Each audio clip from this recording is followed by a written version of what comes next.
সেই সময় ছোট্ট বাচ্চারা তাকে রাসূলকে পায়ে তারা স্বাগতম জানাইছেন, সুবহানাল্লাহ বলেন। এমন স্বাগতম জানাইছেন তাদের জবান থেকে সেই দিন আল্লাহ রাসূলকে মহব্বতের জন্য তাদের কথাগুলো বের হয়েছে। তালাল বাদরু আলাইনা মিন সানিয়াতিল বিদাই ওয়াজাবা শাকুরু আলাইনা মাদা লিল্লাহি দাইনি যুরকুম সুবহানাল্লাহ। আল্লাহর নবী রাহমাতুল লিল আলামিন তারা পরে এতক্ষণ খুশি যখন আনন্দ প্রকাশ যারা করা শুরু করলাম, যেই দিকে ধর নবী রাহমাতুল আলামিন চলে যায় ওই দিকে তখন মানুষেরা নবীর আখলাক দেখে, নবীর চরিত্রটা দেখে, নবীর পবিত্র জবানের সুন্দর বাণীগুলো শুনে তারা তখন কালেমা পড়া শুরু করে দিলেন। যেদিকে যাই সেদিকে কালেমা পড়া শুরু করলো। এই কালেমা পড়তে হলো অসংখ্য মানুষ যখন কালেমার দিকে যখন চলে আসলো তারা তখন বলে, নবী গো, আমাদের বাচ্চারা ধর্মগুলো সমস্ত পাতে মায়ার নবী, তোমার নুরানি মোবারকের চেহারার দিকে তাকাইলে ওই বাচ্চার ধর্মের কথা আমরা ভুলে যাই, বাবার মার কথাগুলো স্মরণ থাকে না। জোরে বল সুবহানাল্লাহ। আল্লাহ নবী যখন এরকম চলাফেরা যখন তারা দেখার পর চিন্তা করলো, মায়ের নবী গো, তোমার তো এই জায়গার মধ্যে কোনো বাড়ি ঘর কোনো কিছু নাই। মায়ের নবী রাহমাতুল লিল আলামিন এবং আনসার এবং মুজাহিদ, আনসার এবং দুইটা দল মিলে, এই দুইটা দল মিলে মায়ের নবীর কাছে তারা বলতেছেন, ইয়া রাসূলুল্লাহ, হাবিবাল্লাহ নবী গো, আমরা সমস্ত আনসার আর মুহাজির এই দুইটা গ্রুপ মিলে আমরা একটা সিদ্ধান্ত গ্রহণ করলাম রে মায়ের নবী। রাহমাতুল লিল আলামিন বলছে, বাবা তোমরা কি সিদ্ধান্ত গ্রহণ করেছেন? এবার বলতেছেন, নবী গো, আমরা একটা সতর্ক একটা পরামর্শ একটা বৈঠক আমরা করতে চাই। আল্লাহ নবী বলতেছেন, তোমরা কি বৈঠক করবে? তোমরা করো, জোরে বল সুবহানাল্লাহ। এবার তারা বৈঠকের মধ্যে বলে দিল, আমার নবী কামরান রাহমাতুল লিল আলামিন জন্মস্থান হলো খানে কাবা। এই মক্কা থেকে মদিনায় আমার নবী এসেছেন। এই নবীর কি জায়গার দরকার আছে? আল্লাহ নবী সেখানে কি করলেন? তার সে পোশাক আশাকের দরকার আছে, খানা পিনার দরকার আছে। এবং দুটা দল মিলে তো তারা বললেন, ঠিক আছে, আমরা আমার মায়ের নবীকে মহব্বত করার জন্য তাদের বাড়িতে যা কিছু ধন সম্পদ গুলো ছিল ওই ধন সম্পদ গুলো একের ভাগে নিয়ে আসার পর একটা জায়গাতে রেখে দিলেন। কিতাবের লেখক লেখেন, হে মুসলমান, মহিলারা পর্যন্ত গলার হার মায়ের নবীর প্রেমে তারা সেখানে দাবি করেছে। এবারে যখন তাদের বরদান আসতেছেন, আসার পর অনেকগুলো সম্পদ হয়ে গেল। আল্লাহ নবীকে এবার ডাকতেছেন, নবী গো, আপনি মন খারাপ করবেন না, আপনার জন্য আমরা হাদিয়া দিয়েছি, নবী আপনি কবুল করেন। আমার আল্লাহ রব্বুল আলামিন ডাকতে বলতেন, জিবরাইল, ও জিবরাইল যাও, আর দেরি করো না, আমার মায়ের নবীকে তুমি নিষেধ করে দাও। তারা নবী সম্পর্কে জানে না, নবী সম্পর্কে তারা বোঝে নাই। আজকে না বোঝার কারণে সম্পদগুলো আমার নবীকে দিতে চাচ্ছে। আমার বন্ধুকে বলে দাও একটা সম্পদ যেন তিনি ভক্ষণ না করে। জোরে সুবহানাল্লাহ। আল্লাহ নবীর কাছে সাহাবীরা বলে, ইয়া রাসূলুল্লাহ, হাবিবাল্লাহ নবী গো, এই সম্পদগুলো তোমার জন্য রেখেছি, মায়ের নবী আপনি এই সম্পদগুলো নিয়ে নেন। আল্লাহ নবী বলতেন, বাবা সম্পদ আমার দরকার নেই, তোমরা সমস্ত সম্পদগুলো যার যার যেখানে তোমরা সেখান থেকে নিয়ে যাও। কথাটা ভালো করে শোনেন। এবারে কি করেছেন, মায়ের নবী যখন তার ফেরত যখন দিয়ে দিল, আমার আল্লাহ ডাকতে বলে, জিবরাইল, আমার বন্ধুকে বলে দাও, আমার বন্ধুকে আমি আল্লাহ রাব্বুল আলামিন গোটা জমিনটা আমি আল্লাহর স্বর্ণ বানিয়ে দিতে চেয়েছিলাম। আমার বন্ধু বলছে, আল্লাহ আমার স্বর্ণের কোনো দরকার নাই, আসমানে আমি আল্লাহ রাব্বুল আলামিন তাকে দান করতে, আসমান আমার বন্ধু দেয় নাই, জমিন দেয় নাই, কোনো কিন্তু সম্পদ আমার জমিন আমার বন্ধু দেয় নাই। আমার বন্ধু শুধুমাত্র সেটাই যখন করেছিল। আল্লাহ নবী তখন বলছে, আল্লাহ গো, এখন আমি কি করব? এই সম্পদগুলো ফেলে দিলে পর আমার উম্মতেরা মন খারাপ করতেছেন। আমার দয়ার নবী কামরান সেটাই পড়ে গেলেন। আমার আল্লাহ ডাকতে বলে, বন্ধু রে, গোটা জগৎটা তোমারে দিলাম, গোটা জগৎটা তোমারে দান করে দিলাম, বন্ধু তোমার কোনো চিন্তা নাই। আল্লাহ নবী সেটা মাথা থেকে তোলে না। আল্লাহ নবী ডাকতে বলছে, আল্লাহ গো, আমি তো সম্পদ নেওয়ার জন্য দুনিয়াতে আমাকে পাঠাও নাই, তুমি তো বলেছো ওয়ামা আরসালনাকা ইল্লা রাহমাতাল লিল আলামিন। আমাকে রহমত স্বরূপ দুনিয়ার মধ্যে প্রেরণ করেছেন। আমার কোন রহমতের জন্য আজকে পাঠাইছেন? তোমার এই সম্পদের আমার দরকার নাই, আমাকে শুধুমাত্র একটা আমার উম্মত হাতের মধ্যে তুলে দাও। সম্পদ চাইলেন না, এবার ডাকতে বললেন, ও সাহাবীরা রে, তোমরা শুনে রাখো, আনসার মুজাহিদ, এবার তোমরা সেখানে তোমরা শোনো, বাবা আমার সম্পদের দরকার নাই, আমি তোমাদের সম্পদ আমার কোনো দরকার নেই, তোমাদের সম্পদগুলো নিয়ে যাও, আমি নবীর জন্য রহমত, আমার কারণে এই সম্পদ আল্লাহ দুনিয়ার মধ্যে দান করেছেন। সমস্ত সাহাবীরা আল্লাহ নবীর যে সম্পদগুলো নিয়ে তারা নিজ স্থানে চলে যাচ্ছেন। আল্লাহ নবী ডাকতে বর্ণনা করতেছেন, আজকে একটা শুভ সংবাদ আল্লাহর পক্ষ থেকে এসেছে, তোমরা তা শোনো।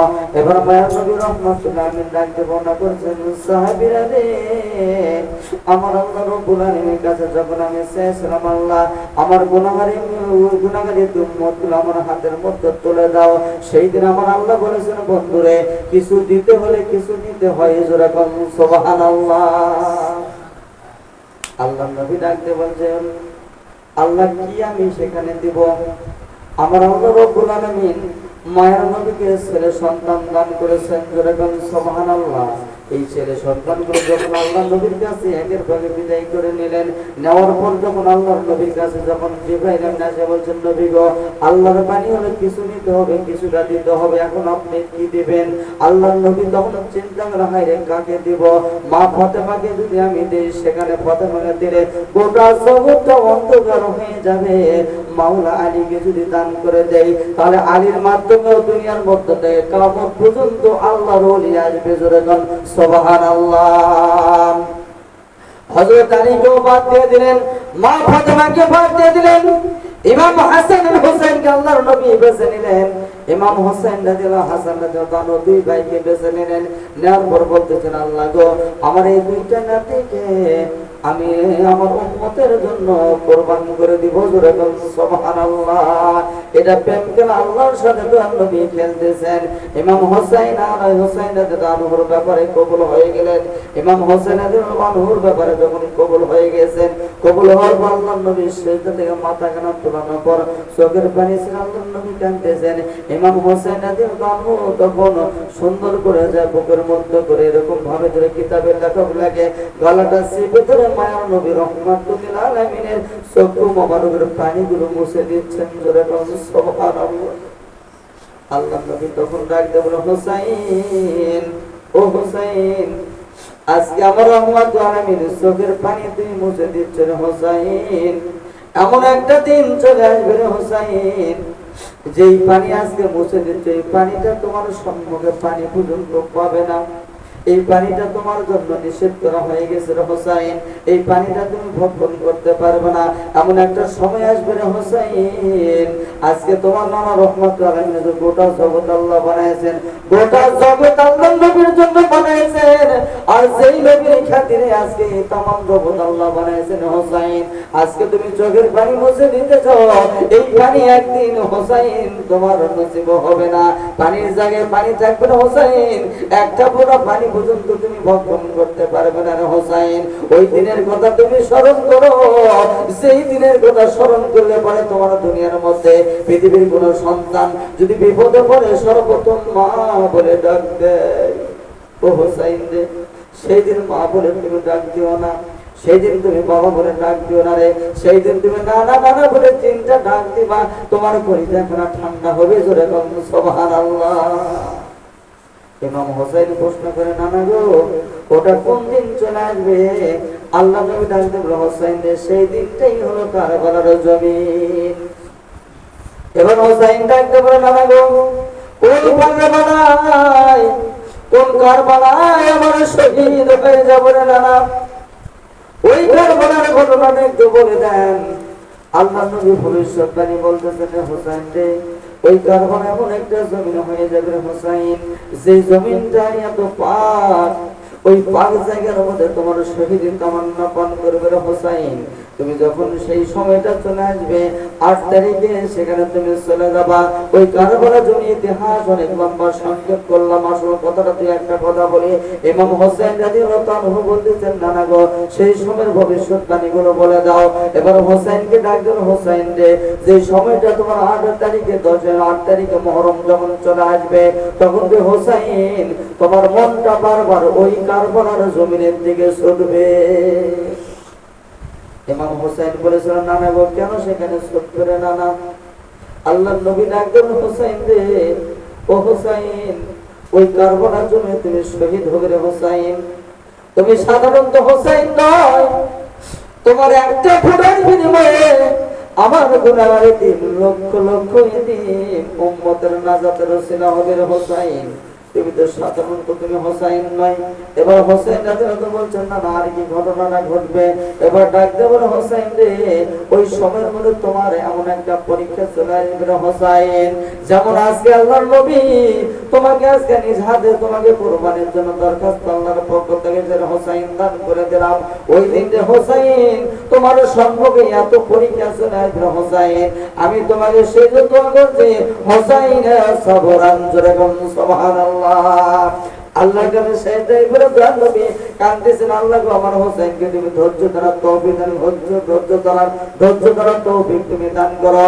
আল্লাহ নবী কি বলছেন আর কি ঘোষণা করে দিলেন? হোসেন রাদিয়াল্লাহু আনহু বলতেছেন, না গো আর কি ঘটনাটা ঘটবে? সেই দিন বলতেছেন, হোসেন তোমার সম্পর্কে তোমার সন্তানটা চলে আসবে রে হোসেন। মানুষের সন্তান বড় মায়া হবে, ওই সন্তানকে তোমার নিজে হাতে সেখানে শহীদের রাস্তায় বের করে দিতে হবে। যখন সুবহানাল্লাহ, তোমার সন্তান যাবে, তোমার ভাই যাবে, এবার তোমার সমস্ত আওলাদের একের পর এক চলে যাবে হোসেন। পৃথিবীর মধ্য থেকে যারা নবীর প্রেমে করে তোমাকে তারা সেখান থেকে বের করে দিতে পারবে। এটা উম্মতের জন্য শিক্ষার মাঠ। এবার হোসেন রাদিয়াল্লাহু আনহু আল্লাহ নবীর ওই ভবিষ্যৎ কথাগুলো সেখানে বলার পরে আল্লাহ নবী সেখানে একটা প্র্যাকটিক্যাল প্রমাণ দেখেছেন। সালমান ফারসি রাদিয়াল্লাহু আনহু আল্লাহর নবী কি করেছেন, এক টুকরা সেখানে কারবালার জমিনের মাটি জিবরাইল আমিন আলাইহিস সালাম আল্লাহর নবীর হাতে তুলে দিলেন। আল্লাহ নবী রাহমাতুল লিল আলামিন ওই মাটিখানা নাড়তেছেন আর চাপতেছেন। এবার নাড়াচাড়া করার পর নাকের মধ্যে ডাক দেবেন, হোসেন রে, এই মাটিটার মধ্যে তোমার শহীদের রক্তের সুঘ্রাণ পাইতেছি। এবার সাহাবীরা ডাক দেবেন, নবী, ও মায়ের নবী, হোসেনের শহীদ হবে কতদিন পর আপনাকে আপনার মাটির সুঘ্রাণ পাইতেছেন নবী গো? এই মাটিটা কোন জায়গার মধ্যে রাখানো যাবে?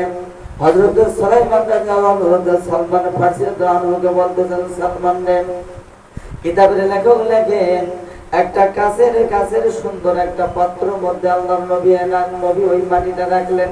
রাখার উপর ডাকতে বলতেছেন, সালমান রে, এই মাটিটা তুমি রাখিও, এই মাটিটা যেদিন লাল বর্ণটা আসবে রে সালমান, ওই দিন তুমি মনে করবে আমার হোসেন আর দুনিয়ার মধ্যে থাকবে না।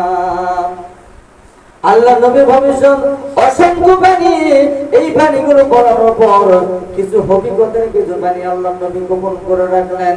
এবার হোসেন রাদিয়াল্লাহু আনহু যখন সময় চলে, সংক্ষেপ করলাম, একেবারে সংক্ষেপ, শেষ পথে নিয়ে যাইতেছে। হোসেন রাদিয়াল্লাহু আনহু যখন চলে গেলেন, যাওয়ার পর সেখানে যাওয়ার আগে একটা ঘটনা ঘটেছেন। আহলে বায়াতের একটা ঘটনা না বললে হয় না। হোসেন রাদিয়াল্লাহু আনহুর কাছে বারবার চিঠি আসতেছেন। চিঠি আসার পর হোসেন রাদিয়াল্লাহু আনহুকে বলতেছেন, হোসেন রে, আমরা তো নবীর কামলিওয়ালার জবান থেকে শুনেছি আল্লাহর নবীর বাণী হলো প্রত্যেকটা মানুষকে নবীর হাতে বায়াত গ্রহণ করতে হবে, এবং সেখানে বায়াত গ্রহণ যদি না করে ওই মানুষটা হাসরের ময়দানে মুনাফিক অবস্থায় এবং কবর থেকে তোলানো হবে। আমরা মুনাফিক হতে চাই না হোসেন, আমরা তোমার হাতে কালেমা পড়ে মুসলমান হতে চাই। যেরকম সুবহানাল্লাহ, বায়াত গ্রহণ করতে চাই। হোসেন, তুমি যদি বায়াত গ্রহণ করার জন্য যদি তুমি না আসো, তাহলে আমরা যেখানে আলেম পাবো সেখানে তার হাতে বায়াত গ্রহণ করব। যদি নতুন নজরুলের আওলাদ ছাড়া যদি বায়াত গ্রহণ করে, তার নতুন একটা দল সেখানে ফেকরা বের হয়ে যাবে।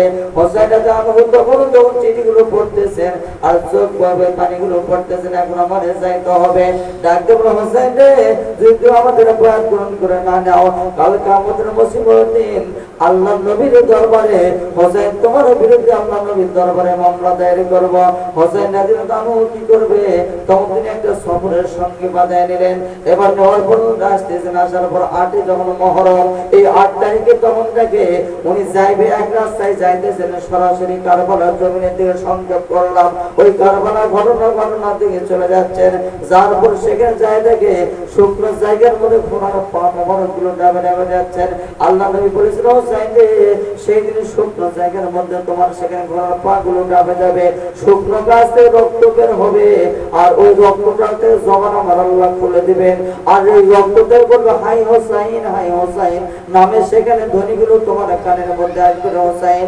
ওই দিন ওই জায়গার মধ্যে তুমি দাঁড়ায় যাও, একটা কদম সামনের দিকে জানো তুমি দিও না। জোরে বল সুবহানাল্লাহ। হোসেন রাদিয়াল্লাহু আনহু এবার কি করলেন, ওই জায়গার মধ্যে যখন পৌঁছে গেলেন, যাওয়ার পরে এবার চতুর্দিকে যখন সৈন্যরা 22,000 সৈন্য নিধন ঘেরাও করে, ওই ইজিপ্ট বাহিনীর মধ্যে থেকে যিনি সেনাপতির দায়িত্ব পালন করেছেন, উনি যখন চতুর্দিকে ঘেরাও করে ফেললো, ঘেরাও করে ফেলার পর থেকে হোসেন রাদিয়াল্লাহু আনহুর দিকে মায়া তার জন্ম গেছে। আওলাদে রাসূল রে, এই রাসূলকে ভালোবাসার পর আল্লাহ নবী সেখানে বলেছেন, উনি ডাকতে বলছেন হোসেন আজকে সেনাপতির দায়িত্ব আমার কাঁধের মধ্যে আছে রে হোসেন, তুমি দয়া করে তুমি এখান থেকে কেমনে করে তুমি চলে যাবেন, তুমি মদিনার কোন মনোহরার দিকে চলে যাও, এখানে থাকার দরকার নাই, তুমি সেখানে থাকো। তখন রাত্রি বেলা যাওয়া শুরু করে দিলেন। সারাটা রাত্রি ঘুরে সূর্য উদিত হওয়ার তাকে ওই কারবালার জমিনে একাকার হয়ে যায়। সুবহানাল্লাহ।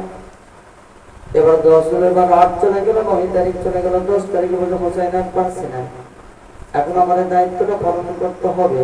এবার হোসেন রাদিয়াল্লাহু আনহুকে বলে হোসেন কি করবো রে হোসেন, পারছি না। এখন হোসেনের প্রেমে তিনি সেখানে হোসেনের প্রেমে তিনি ওই দায়িত্বটা ছেড়ে আল্লাহর বান্দা সেখান থেকে চলে গেলেন।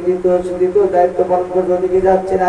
হোসেন রাদিয়াল্লাহু আনহু যখন এরকম ভাবে যখন ঘটনা তার সম্মুখে আসতেছেন, আসার পরে সংযোগ করে রাত অনেক হয়ে গেছেন। হোসেন রাদিয়াল্লাহু আনহু যখন একের পর একের তারা তারা তার 72 জন কাফেলা নিয়ে বসেছেন, ওই কাফেলার আগে একবার শহীদ হয়ে চলে যাচ্ছেন।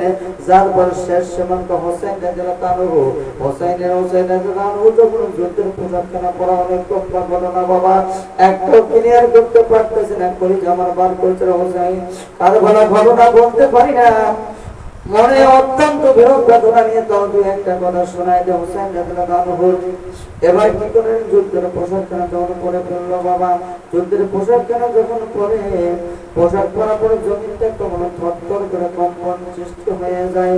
আল্লাহকে জমিন ডাকতে বলে মালিক আজকে কোন হোসেন আজকে যুদ্ধের জন্য তৈরি হয়ে গেছে রে মাওলা, একটা করে তুমি বলে দাও আদেশকারী করো, আমরা হোসেনের জন্য মাটিটা ফাঁক হয়ে চলে যায়, সমকেজির বাহিনীরা মাটির তলে গাছ করে ফেলবো। ইমাম হোসেন বলেছিল মাটি রে,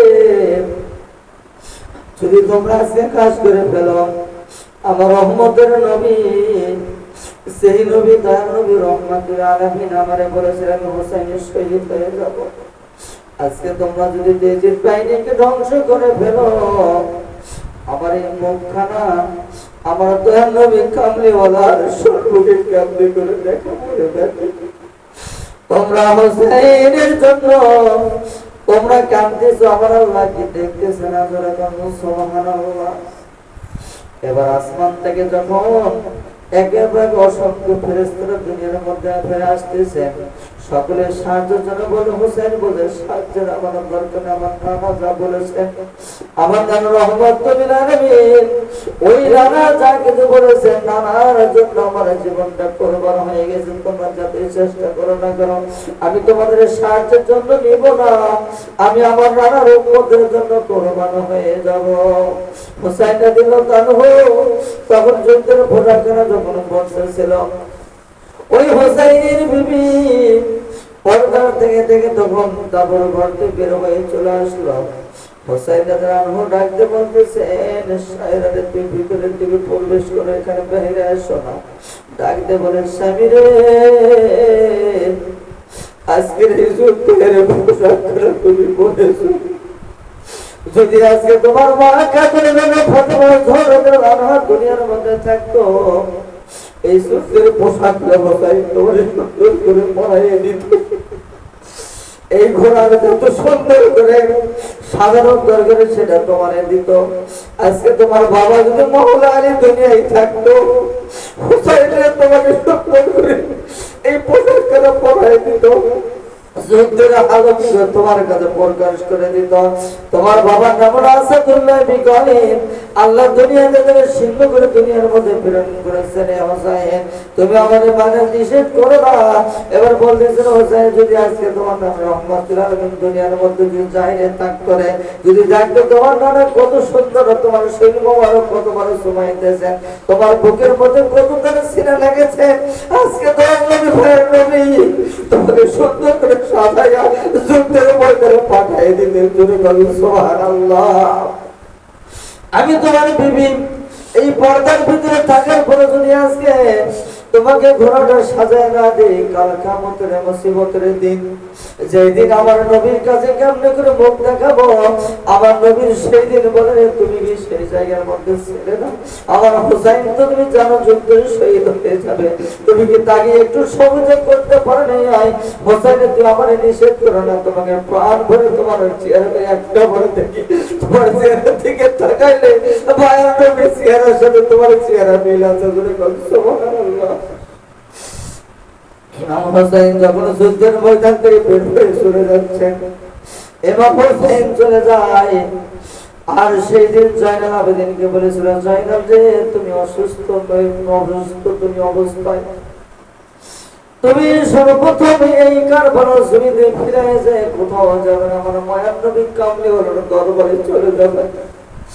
সেইখানে যাওয়ার পরে জয়নাল হোসাইনের জীবনে যা কিছু করেছিল সমস্ত চিত্রগুলো আমার মায়ের নবীর কাছে তুমি তুলে ধরো, তুমি সাক্ষী না করে জয়নাল আমি হোসাইন কেমনে করে দয়ার নবীর প্রেমে শহীদ হয়ে যায়। সেই দিন জয়নালের চোখের পানি কাঁদে বলেছিল যে আমার সুযোগ করে দাও, বলছে না তোমার যাওয়া যাবে না, নানাজি তোমার নিষেধ করেছে, তুমি যাই না, তুমি চলে যাও, শহীদ হও, ইমামের বংশ ধ্বংস হয়ে যাবে, ইসলাম প্রচার করার কেউ থাকবে না রে জয়নাল।